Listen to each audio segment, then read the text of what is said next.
भक्तों राधे राधे।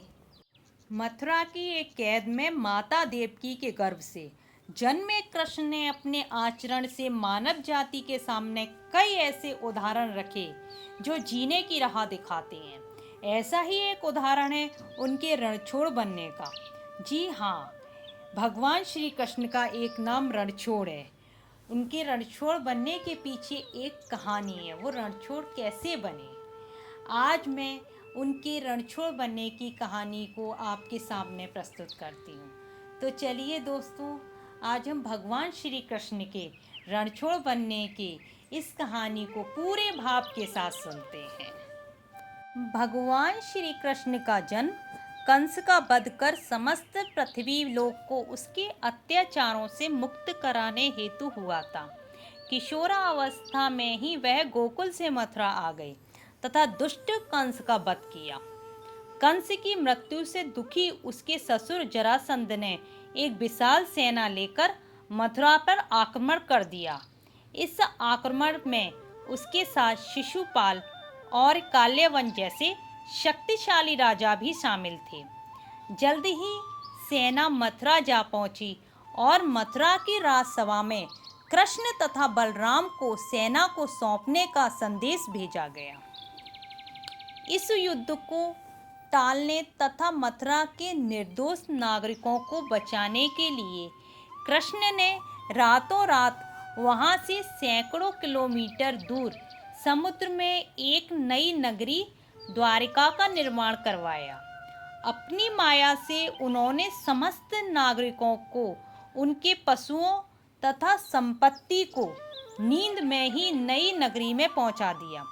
अगले दिन सूर्योदय के समय कृष्ण तथा बलराम जरासंध की सेना के सामने जा पहुंचे और उसे लड़ने के लिए चुनौती दी। जैसे ही जरासंध और दूसरे राजाओं ने कृष्ण को मारने के लिए शस्त्र उठाए, दोनों भाई भागने लगे।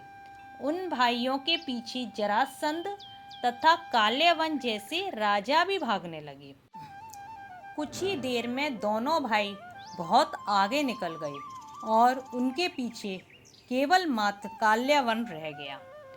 भक्तों, उसे देवताओं ने वरदान दिया था कि उसकी हत्या किसी अस्त्र या शस्त्र से नहीं होगी। ऐसे में वह निर्भीक था और लगातार कृष्ण का पीछा करते करते एक गुफा में जा पहुंचा। गुफा में राजा मुचकुंद सो रहे थे, जिन्हें इंद्रदेव ने वरदान दिया था कि जो भी उन्हें उठाएगा वह उनके देखते ही जलकर भस्म हो जाएगा। वहां पहुंचकर कृष्ण ने सोए हुए मुचकुंद पर अपना पीतांबर डाल दिया और स्वयं छिप गए। काल्यवन भी वहां जा पहुंचा और सोए हुए राजा मुचकुंद पर पीतांबर देख उन्हीं को ही कृष्ण समझ बैठा। उसने मुचकुंद को उठाने के लिए लात मारी, जिसके कारण उसकी निद्रा खुल गई और उसके देखते ही काल्यवन वहीं पर जलकर भस्म हो गया। तत्पश्चात कृष्ण ने राजा मुचकुंद को अपनी चतुर्भुज स्वरूप में दर्शन दिए और उन्हें मोक्ष पाने का वरदान दिया। वहीं दूसरी ओर जरासंध और बाकी राजा पूरी तरह से खाली मथुरा देखकर वापस लौट गए। भक्तों, कृष्ण चाहते तो स्वयं भी काल्यवन और अन्य अधर्मी राजाओं का वध कर सकते थे, परंतु देवताओं के लिए वरदान का मान रखने के लिए उन्होंने काल्यवन को राजा मुचकुंद के हाथों मरवाया। इसी तरह बाद में जरासंध का वध पांडु पुत्र भीम के हाथों करवाकर भूधरा का भार कम किया। दोस्तों, इस कहानी के बाद कृष्ण के नाम के साथ हमेशा के लिए रणछोड़ नाम जोड़ दिया गया।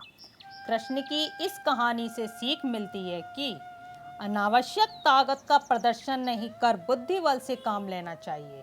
इस तरह